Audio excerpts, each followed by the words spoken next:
மக்களோட பார்வையில் பாலியல் குற்றவாளிகளுக்கு மரண தண்டனை விதிக்கிறது தான் சரி. 2 உயிர் அப்பாவி உயிர் வந்து பறிபோயிடும். பறிபோன 2 உயிருக்கு இந்த தமிழக அரசு நீதியை பெற்றுத்தரப்போம்.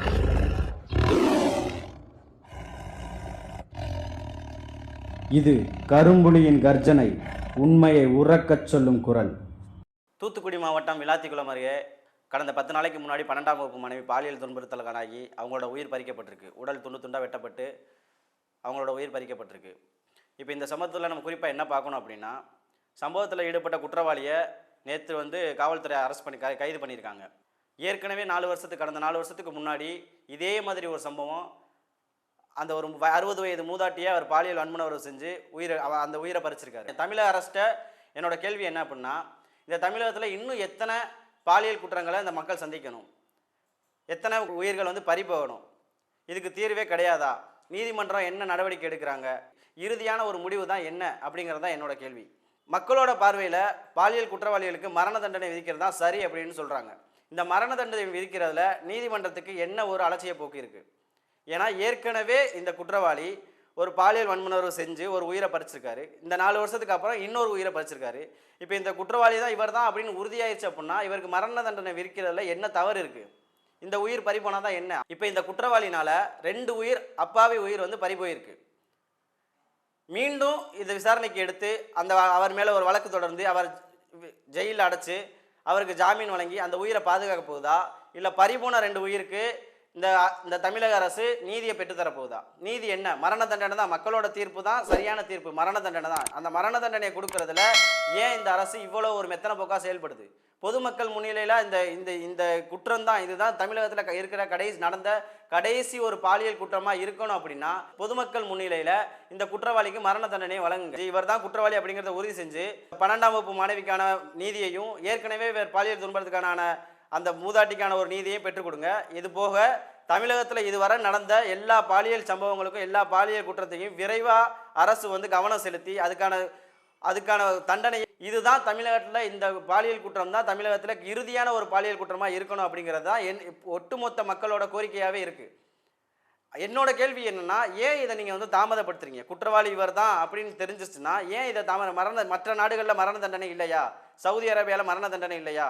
தண்டனைகள் கடுமையாக்கப்பட்டால் தானே குற்றங்கள் குறையும் அப்படிங்கிறத எல்லாரும் நம்புறாங்க. தண்டனைகள் இங்கே ஏன் கடுமையாக்கப்படலை? 4 வருஷத்துக்கு முன்னாடி அந்த வயதான மூதாட்டியை அவர் தான் குற்றவாளி அப்படின்னு தெரிஞ்சதுக்கப்புறம் அவருக்கு அப்போவே அந்த மரண தண்டனையை விதிச்சிருந்தீங்கன்னா இன்னைக்கு இந்த மாணவியோட உயிர் பாதுகாக்கப்பட்டிருப்பா பட்டிருக்காதா? அப்பாவி உயிர் இப்போ பாலியல் பலாத்காரத்தினால உயிர் போயிடுச்சு. இன்னும் இப்போ நீங்கள் சிறையில் அடைச்சி மறுபடியும் அவருக்கு பாதுகாப்பு வழங்குனீங்கன்னா இன்னும் திரும்ப வந்து ஏற்கனவே 2 கொலை பண்ணவன் திரும்ப வந்து பண்ண மாட்டாங்கிறது என்ன நிச்சயம் இருக்குது? என்னோட கேள்வி என்னென்னா, ஒரு சமூகத்தில் சக மனிதனோட உயிரை பறிக்கிறதுக்கு யார் உரிமை கொடுத்தா? அந்த உரிமை எப்படி அவங்களுக்கு அதிகாரமாக கிடைக்குது? இந்த அதிகாரம் எந்த அடிப்படையில் அவனுக்கு பயம் இல்லாமல் உருவாகுது? இதில் பெரும்பாலாக பாதிக்கப்படுறது பெண்கள், குழந்தைகள். அவங்க தான் அதிகமாக பாலியல் துன்புறுத்தலுக்கு ஆளாகிறாங்க. என்னோட கேள்வி, தமிழகத்தில் இருக்கிற இல்லை மத்திய அரசில் இருக்கிற மனித உரிமை ஆணையம் இதில் மாதிரி பாதிக்கப்படுற பெண்களுக்கு ஏன் நீதி கேட்டு தன்னிச்சையாக செயல்பட மாட்டாங்க? அவங்க நினச்சா இந்த பாலியல் குற்றத்துக்கு தன்னிச்சையாக செயல்பட்டு மனித உரிமையான உள்ள வந்து அவங்க இதுக்கான நீதியை பெற்றுத்தரனால அதுவும் ஒரு உயிர் தானே. மனித உரிமையான பாதுகாப்பு, உயிர் பறிப்பு எல்லாத்துக்கும் தானே அவங்க போராடணும். இதில் மட்டும் ஏன் தன்னிச்சையாக அவங்க போராட மாட்டாங்க? இப்போ மரண தண்டனை விதிக்கிறதுக்கு எதிராக மனித உரிமை ஆணையம் இருக்குது அப்படின்னா ஏற்கனவே இப்போ 2 உயிர் போட்டுச்சு. அந்த உயிருக்கான மதிப்பு, அந்த உயிருக்கான நீதியை மனித உரிமை ஆணையம் ஏன் பெற்றுத்தரக்கூடாது? இந்த நீதியரசர்களும் ஏன் இதை கவனத்தில் எடுத்துக்க கூடாது?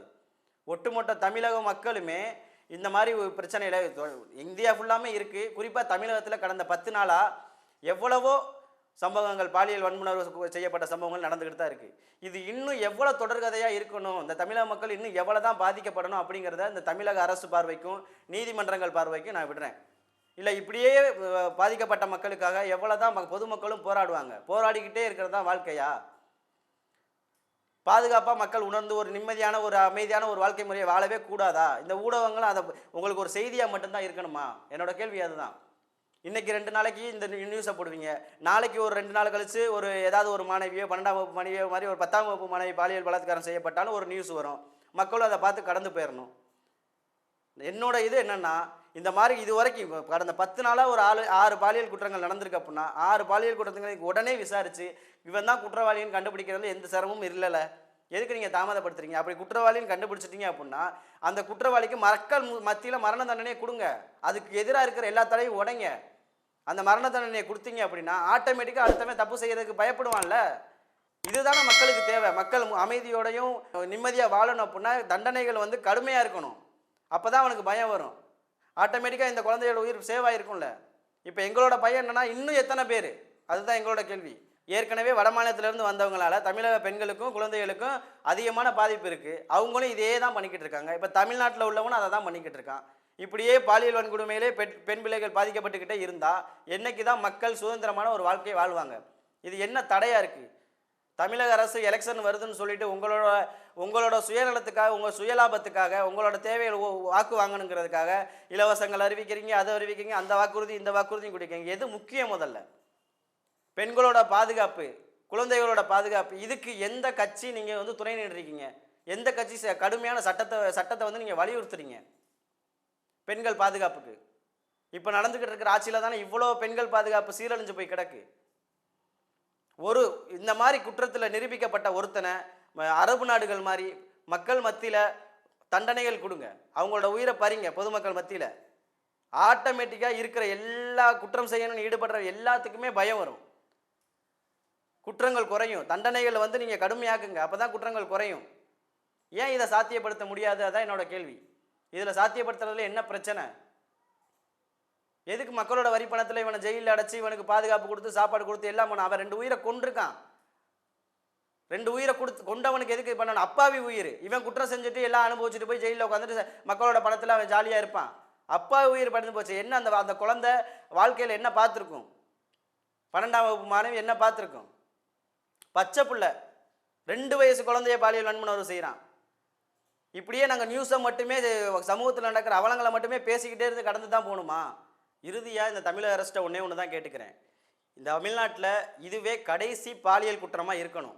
இந்த குற்றவாளிக்கு நீங்கள் கொடுக்குற தண்டனையில் எவனுமே இனிமேல் குற்றம் செய்யக்கூடாது. பாலியல் வன்முறை செய்ய நம்ம பெண்ணை தொடுறதுக்கு யோசிக்கணும். இந்த ஒரு விஷயத்தை மட்டும் நீங்கள் பண்ணுங்கள், ஆட்டோமேட்டிக்காக எல்லா குற்றமும் குறையும். நீதிமன்றமும் அதுதான். இறுதியாக மக்கள்கிட்ட என்னோட வேண்டுகோள் என்னென்னா, உங்களோட குழந்தைகளை, உங்களோட பெண் பிள்ளைகளை நீங்கள் பாதுகாப்பாக வச்சுக்கோங்க. இந்த அரசாங்கம், இந்த நீதிமன்றம் எல்லாம் அவங்க இது வரைக்கும் நடந்ததெல்லாம் பார்த்துருப்பீங்க. நம்மளோட குழந்தைகளை நம்ம தான் பார்க்கணும். இது வரைக்கும் எந்த ஒரு பாலியல் குற்றத்துக்கும் மரண தண்டனை வரலை. சரியா? உங்களோட குழந்தைகளோட உயிர் நீங்கள் பாதுகாப்பாக இருக்கணும்னா நீங்கள் தனி கவனம் எடுத்து உங்களோட குழந்தைகளோட பாதுகாப்பை நீங்கள் உறுதி செய்யுங்க. இதுதான் என்னோட கடைசி வேண்டுகோள்.